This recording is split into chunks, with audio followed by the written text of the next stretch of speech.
Kasih yang sempurna telah ku terima darimu, bukan karena kebaikanmu, hanya oleh kasih karuniamu kau pulihkan aku, layakkanku untuk dapat memanggilmu Bapa. Kau beri yang ku pinta saat ku mencari, ku mendapatkan. Ku ketuk pintumu dan kau bukakan, sebab kau Bapakku, Bapa yang kekal. Takkan kau biarkan aku melangkah hanya sendirian. Kau selalu ada bagiku, sebab kau Bapakku, Bapa yang kekal.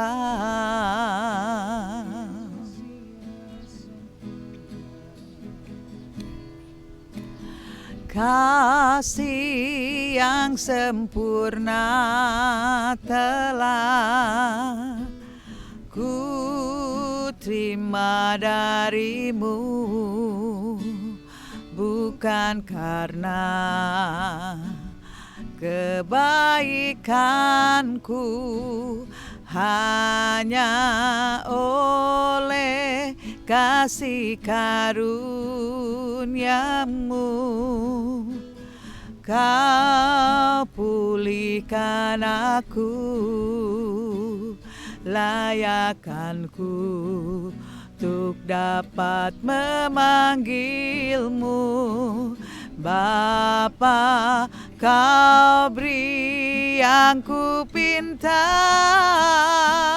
saat ku mencari, ku mendapatkan.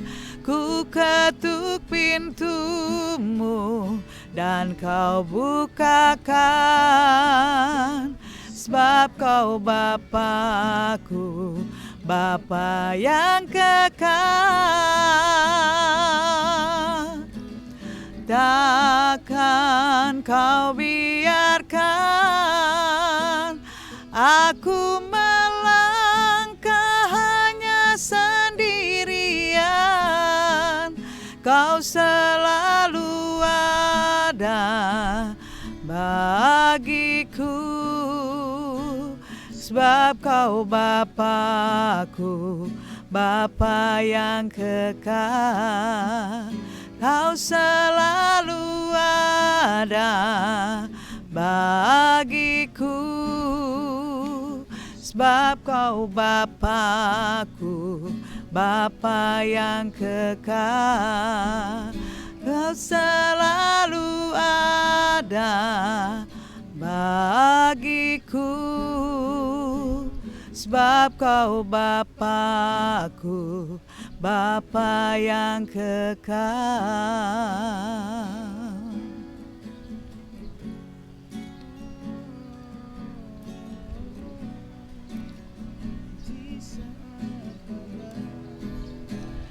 Di saat badai bergelora,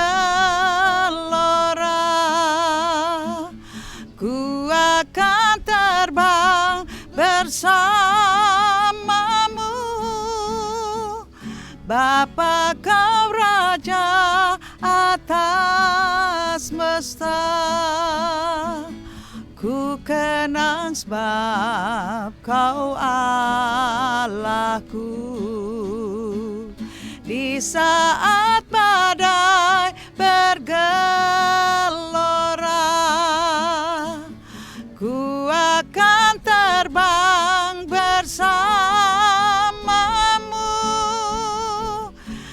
Bapa kau raja atas semesta.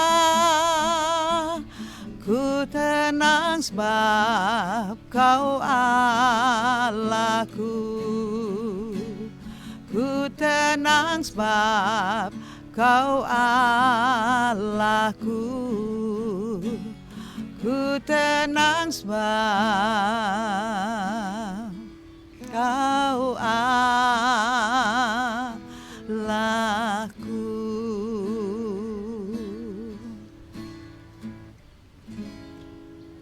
Shalom, puji Tuhan. Kembali kita boleh tampil atau hadir untuk menayangkan suara kebenaran Tuhan. Mari kita tundukkan kepala kita berdoa. Bapa, kami ucap syukur kepadamu.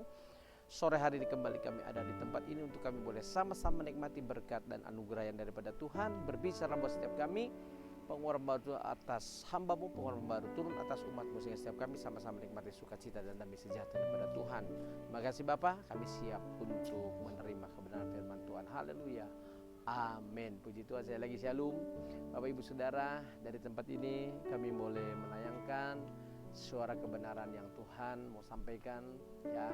Biarlah sore hari ini tetap menjadi penyemangat buat kita tetap ada bahkan di dalam melayani Tuhan, ya. Puji Tuhan Bapak Ibu Saudara, segala sesuatu yang ada dalam diri kita tidak lepas dari yang namanya sebuah keputusan. Keputusan itu penting. Entah itu keputusan untuk memiliki masa depan yang lebih baik, entah itu keputusan untuk memiliki keluarga yang bahagia, keputusan untuk memiliki pekerjaan yang jauh lebih dibandingkan apa yang kita harapkan, dan masih banyak lagi. Segala sesuatu yang berurusan dengan namanya keputusan. Keputusan adalah sebuah tindakan yang kita ambil, ya kan, sesuatu yang kita sudah rencanakan lalu kita putuskan, saya mau ini, saya mau itu. Nah, sama seperti dalam Alkitab ada seorang yang bernama Zakheus. Zakheus ini adalah orang yang dalam tanda petik dibenci, kurang disukai oleh lingkungan karena beberapa hal yang dia kerjakan yang dalam tanda petik juga mungkin merugikan buat orang lain. Namun ketika satu saat dia mendengar bahwa Tuhan Yesus akan lewat di daerahnya, dia ambil sebuah keputusan. Keputusan yang dia ambil adalah, saya mau tahu Tuhan Yesus itu seperti apa.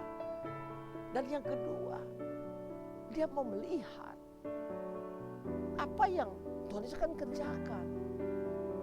Yang ketiga, dia memiliki usaha. Alkitab bahkan menceritakan bahwa Zakheus memiliki badan yang pendek sehingga dia terhalang oleh banyak orang. Namun sekali lagi keputusannya untuk dapat melihat Tuhan secara langsung tidak mengurungkan niatnya. Dia akhirnya naik pohon ara. Dan saya mau bilang, usahanya, keputusannya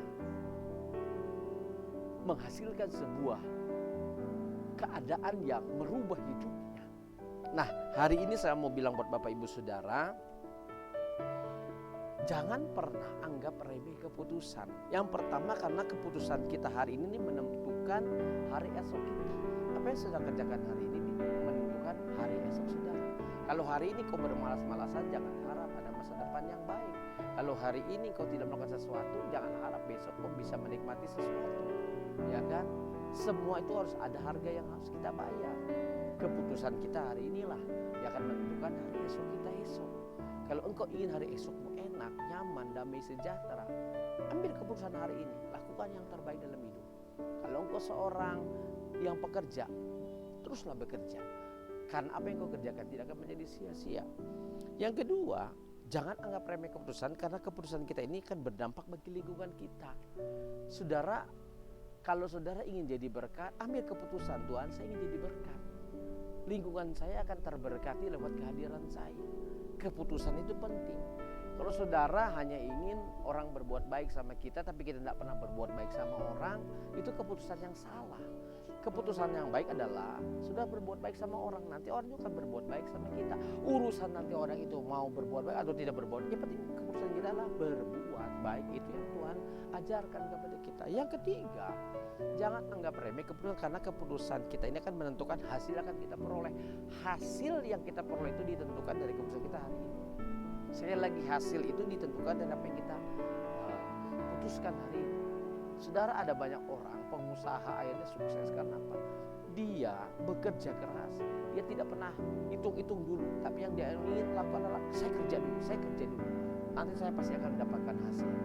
Orang yang bekerja pasti akan mendapatkan hasil. Ya.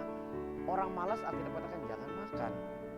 Nah, keputusan apa yang membuat seorang yang bernama Zakius itu akhirnya mengalami perubahan dalam hidupnya? Saya baca dulu dalam kitab Lukas pasal 19, ya kan? Di dalam ayat yang ke-8. Lukas pasal 19 ayat yang ke-8. Nah, kita berkata begini. Tetapi Zakius berdiri dan berkata kepada Tuhan, Tuhan, setengah dari milikku akan kuberikan kepada orang miskin, dan sekiranya ada sesuatu yang kuperas dari seseorang akan kukembalikan 4 kali lipat. Sebuah keputusan yang dahsyat yang Zakius lakukan di luar dari apa yang kebiasaan dia lakukan. Mungkin selama ini dia biasanya menerima. Selama ini dia mungkin dalam tanda petik memeras orang, ya kan? Harus ada keuntungan buat saya, harus ada profit sharing buat saya, dan lain-lain sebagainya. Selama ini dia hanya ingin mau menerima, dia tidak mau mengeluarkan, tidak mau jadi berkat. Tapi ketika dia mengalami perjumpaan dengan Tuhan, saya mau bilang, dia katakan, Tuhan, sekiranya ada yang pernah kuperas dari seseorang, aku kembalikan 4 kali lipat. Dia bukan mengembalikan haknya orang itu, tapi dia kembalikan lebih daripada haknya, 4 kali lipat. Saudara, tidak mudah merubah karakter, tidak mudah merubah kebiasaan. Apalagi kita biasanya cuma mau nerimo, tidak mau jadi berkat. Kita maunya orang hormati kita, orang baik sama kita, orang hargai kita, ya kan? Pokoknya kehendak saya harus, orang harus nurut sama saya, orang harus ikuti keputusan saya. Sementara kita tidak pernah mau ikuti keputusan orang lain, tidak mau mendengarkan mungkin masukan dari orang lain. Gak gampang untuk dirubah. Seorang yang berwatak keras itu gak gampang untuk dirubah. Saudara boleh ikut camp, saudara boleh ikut retreat 1-2 hari. Apakah karaktermu bisa terbentuk? Apakah hidupmu bisa berubah cuma 1-2 hari engkau ikut camp, ikut retreat? Bukan berarti retreat gak penting, bukan camp tidak penting. Tapi kembali lagi, keputusan itu ada dalam diri kita. Ya, kalau saudara mau ambil keputusan yang baik, ya kan? Saya mau sampaikan buat saudara dalam tanda petik, maaf permisi cakap. Gak ikut retreat pun kau bisa berubah jadi anak Tuhan yang baik. Gak ikut camp pun kau bisa jadi anak Tuhan yang baik. Kan semua itu ada keputusan kita. Ya kan, karakter itu gak gampang dibentuk. Karakter itu sesuatu yang terjadi dari sejak kecil sampai kita hari ini. Itulah pembentukan karakter lewat lingkungan, lewat keadaan di sekitar kita, bahkan lewat kesulitan dalam hidup kita. Makanya saya kadang-kadang kalau lihat orang bilang begini, Pak Pendeta, saya hidupnya sudah bertobat, saya sudah buang keinginan daging saya. Gak gampang, gak mudah. Kalau cuma ngomong doang mah gampang. Saya maaf permisi cakap, saya mau bilang gak gampang. Kecuali seperti Zakius alami perjumpaan dengan Tuhan. Dia punya komitmen, dia punya keputusan, Tuhan, kalau aku pernah merugikan orang, aku akan kembalikan 4 kali lipat. Ternyata tak apa yang Zakius katakan itu bukan sekedar omongan. Dia lakukan dengan tindakan. Dia bahkan terus menerus secara kontinu, dia terus menerus ingin jadi berkat. Alkitab katakan Tuhan Yesus saja berkata, hari ini telah terjadi keselamatan kepada rumah ini karena orang ini anak Abraham. Luar biasa. Sampai Tuhan sendiri bilang, hari ini terjadi keselamatan, ada perubahan karena keputusan setelah dia mengalami Tuhan dalam hidupnya. Jadi hari ini Bapak Ibu Saudara, saya mau bilang buat setiap kita semua, jangan kau merasa hebat, jangan kau merasa gagah, jangan kau merasa lebih daripada yang lain. Saya cuma mau sampaikan, kadang waktu itu akan memproses hidup saudara. Kadang pergumulan dalam hidup kita akan memurnikan iman saudara. Engkau ini gandum atau engkau ini lalang, itu akan ditentukan dari proses waktu. Kalau engkau sudah hebat di dalam Tuhan, jangan merasa wah iman saya lebih dibanding yang lain. Saya mau bilang segala sesuatu itu titipan Tuhan. Jabatan itu amanah, ya kan? Fasilitas yang kita miliki titipan Tuhan. Tidak perlu kita sombongkan apapun yang kita miliki. Hanya Tuhan di atas segala-galanya. Nah, Bapak Ibu Saudara, keputusan yang membuat Sakeus mengalami perubahan dalam hidup yang pertama adalah apa? Dia berusaha mencari Tuhan. Orang yang berusaha mencari Tuhan, hidupnya itu pasti saya mau bilang akan mengalami perubahan. Kau datang gereja, kau mencari Tuhan atau mencari sesuatu yang lain? Kalau kau mau cari Tuhan, hidupmu pasti berubah. Kalau kau cari sesuatu yang lain, kau pasti akan kecewa. Saya pastikan itu semua. Kalau kau datang gereja hanya kau ingin disanjung orang, dipuji orang, dihormati orang, saya mau bilang pulang dari gereja kau akan kecewa. Kau dari gereja kau bersungguh-sungguh dan bilang, ya ngapain kamu datang gereja? Di gereja itu orang-orang gak bersahabat sama saya. Di gereja itu orang yang tidak bisa menghargai orang lain. Di gereja itu orangnya begini, begitu, begini. Saya mau bilang, datang gereja, ya kan, supaya saudara bisa cari Tuhan dan alami Tuhan dalam hidup. Pulang dari gereja kau bisa bersyukur sama Tuhan. Terima kasih Tuhan, aku sudah dijamah Tuhan, aku sudah dirubah Tuhan, aku sudah mengalami Tuhan secara pribadi. Yang kedua saya mau bilang, keputusan yang membuat Sakeus mengalami perubahan. Dia berusaha naik atas pohon ara. Saya mau bilang, saudara, kalau ada tantangan masalah seperti Sakeus, dia punya tantangan, dia punya masalah, badannya pendek, ya kan? Tantangannya apa? Dia tidak bisa lihat Tuhan. Dia naik ke atas pohon. Artinya semakin kau punya tantangan, semakin kau punya masalah, kau naik terus di hadapan Tuhan, terus sampai kau menjumpai Tuhan. Gimana caranya Pak Pendeta? Berdoa, memuji, menyembah Tuhan, baca firman Tuhan. Ya, saya jujur aja mau sampaikan buat kita semua. Kita pegang handphone bisa lama-lama, bisa sampai berjam-jam kita pegang handphone. Mau lihat TikTok kah, mau lihat apalah. Tapi ketika kita baca Alkitab, ya ampun Tuhan, baru kau baca sebentar saja, aduh sudah ngantuk Tuhan, alah capek Tuhan dan lain sebagainya. Maaf saya tidak menyinggung saudara, saya sekali lagi saya cuma menyindir saudara supaya kita sama-sama bertumbuh di dalam Tuhan. Jangan kita cuma bisa ngomong tapi tidak bisa praktek, itu bahaya.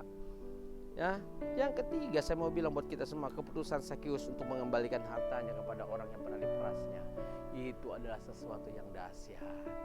Saudara, lakukan sesuatu yang tidak pernah kau lakukan sebelumnya.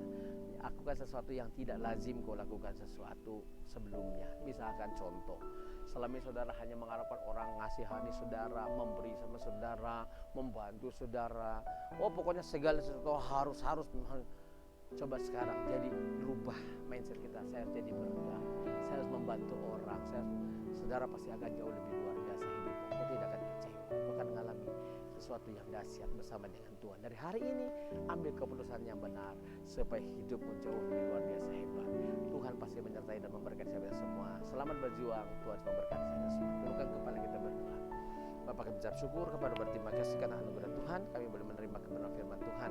Biarlah kebenaran itu menjadi kekuatan bagi kami terus melayani Tuhan. Terima kasih Bapak buat waktu yang berharga. Terima kasih Tuhan Yesus, saya ambil keputusan yang terbaik, yaitu kami mau Tuhan hidup di dalam Tuhan. Terima kasih dalam nama Tuhan Yesus. Haleluya. Amin. Bapak Ibu Saudara, saya lagi dari tempat ini. Saya bersama dengan kru yang bertugas oleh menyampaikan selamat berjuang. Kiranya Tuhan memberkati kita semua. Salam sehat buat kita semua dalam nama Tuhan Yesus. Haleluya. Tuhan Yesus memberkati kita semua. Tundukkan kepala kita berdoa, sedangkan tangan saudara. Terima kasih Tuhan, berkati seluruh pemirsa dengan berkat yang daripada Tuhan. Terimalah berkat dari Allah Bapa, sukacita damai sejahtera dari Tuhan Kristus serta bersama kudusnya. Saat hari ini sampai selama-lamanya di dalam nama Tuhan Yesus Kristus. Haleluya. Amin. Salam sehat buat kita semua. God bless you all.